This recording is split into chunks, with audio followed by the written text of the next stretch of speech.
Jesus não manda a igreja dar o dízimo porque o dízimo foi para Israel e não para a igreja. E em Mateus capítulo 23, versículo 23, Jesus está conversando com os judeus, fariseus que estavam ali recolhendo o dízimo da hortelã, do endro, do cominho, para levarem ao templo enquanto ele ainda estava de pé.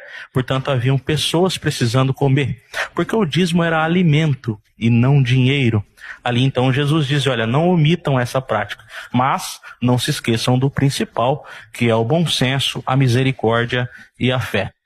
O dízimo não é uma taxa de dinheiro, o dízimo era parte da alimentação conseguida pelos agricultores, que deveria ser levada para socorrer pessoas. A preocupação de Deus com o dízimo era alimentar gente e não enriquecer líderes.